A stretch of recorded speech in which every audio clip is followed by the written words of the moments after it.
If you have ever tried to assemble flat pack furniture without the instructions and ended up with a bookshelf that looks like a modern art interpretation of a leaning tower, then you have a pretty good idea of how the Treasury is currently running the British economy.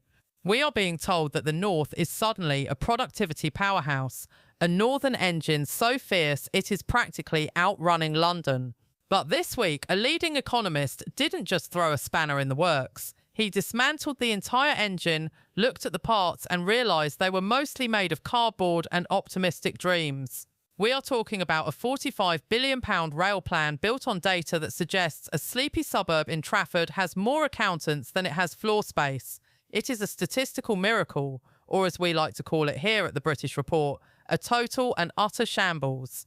Quick favour, if you are loving this, hit that subscribe button. Over 92% of viewers haven't yet. It's free. Takes a second. What do you make of the budget, sir? Well, if this is Labour's attempt to address the cost of living crisis, it's failed from the outset. Why is that? Well, because it's failed to address the major issues in the economy, and it's tinkered round the edges with the two-child cap and things like that.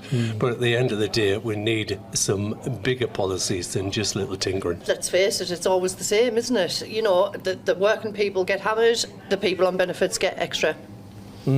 Always the same. That Rachel Reeves is completely unchristian because she's squeezing hard-working middle-class families who, the glue of the society that we're in.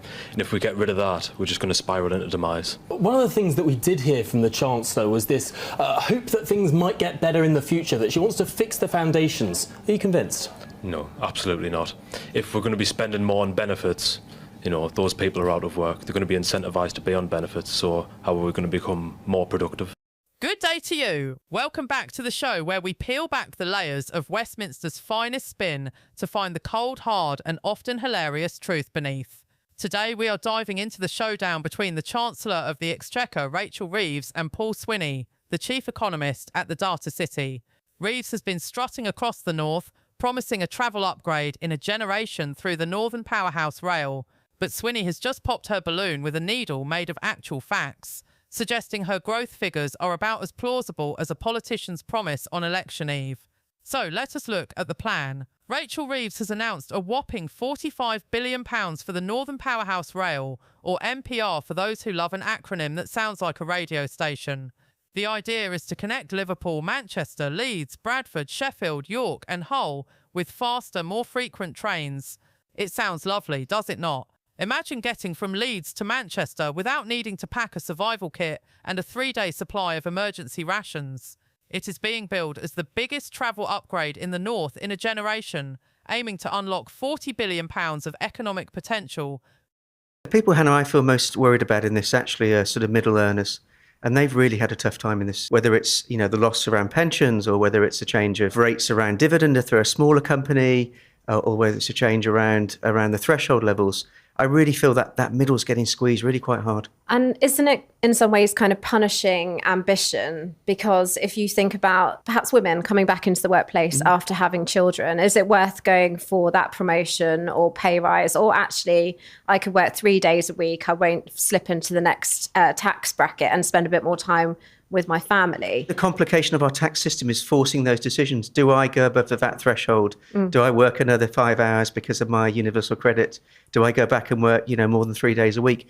The tax system should promote contribution, should promote hard work, and instead it's forestalling some of that. The analogy here is simple. It is like promising your partner a 5-star luxury cruise while your bank account is currently screaming at you for buying a meal deal. Reeves is banking on productivity miracles to justify this massive spend.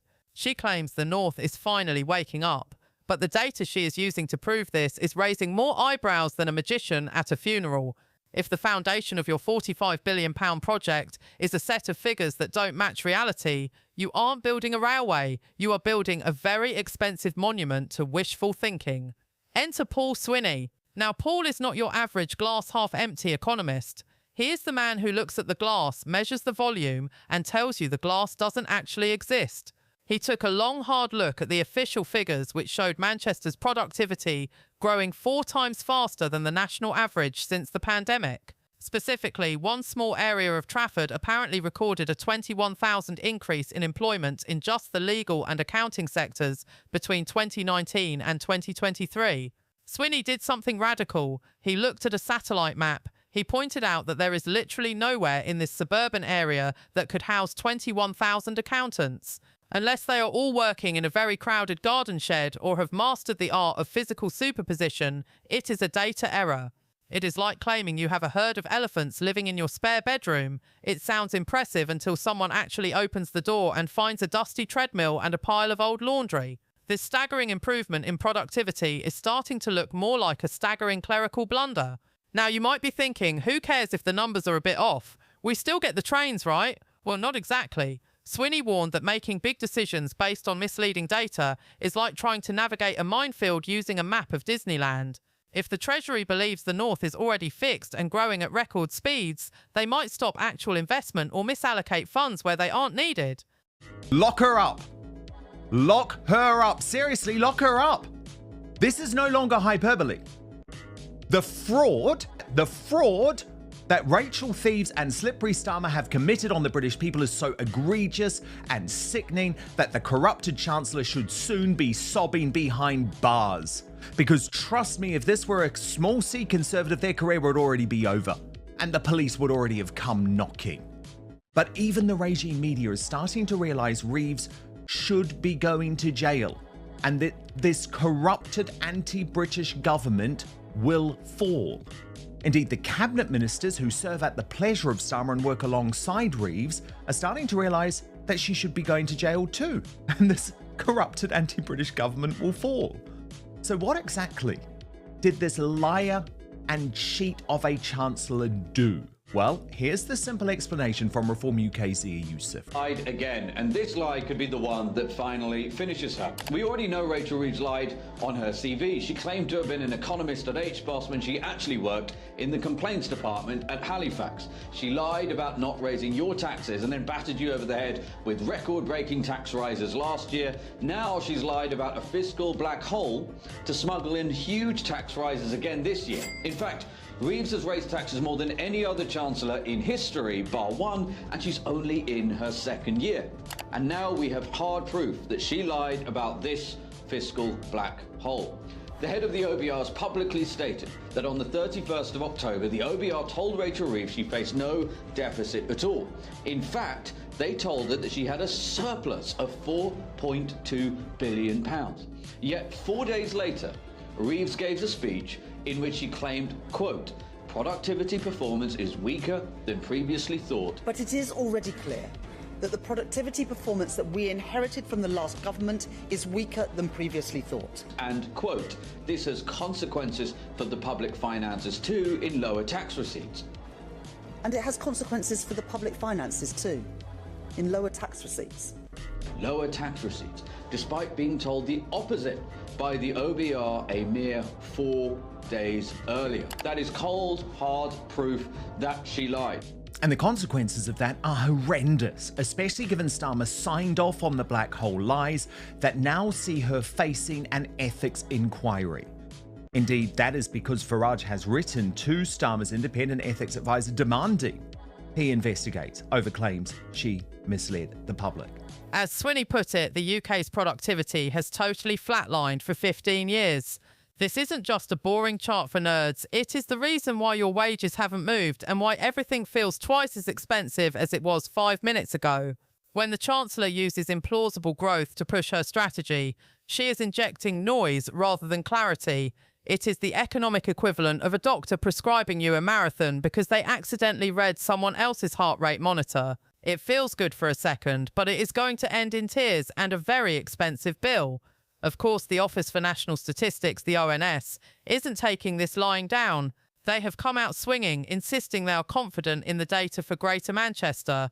They claim their figures are produced by balancing a number of sources, which is a very polite way of saying, we have a really big spreadsheet and we aren't afraid to use it. But even they had to admit that their neighbourhood level estimates involve broad assumptions. The Treasury is also hiding behind the ONS's robust quality assurance processes. It is the classic political deflection. The computer said so, therefore it must be true. But as Paul Sweeney has shown, if the computer says there are 21,000 lawyers in a suburban street where there are only semi-detached houses and a local chippy, the computer might be having a bit of a midlife crisis. When the government uses these miracles to justify spending $45 billion, they are essentially betting the nation's mortgage on a horse that only exists in a video game.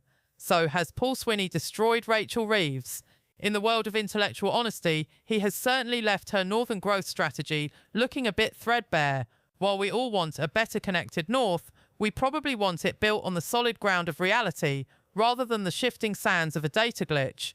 The Chancellor might want to put down the rose-tinted glasses and pick up a magnifying glass before she signs the next cheque. Thank you for watching the British Report. Good day.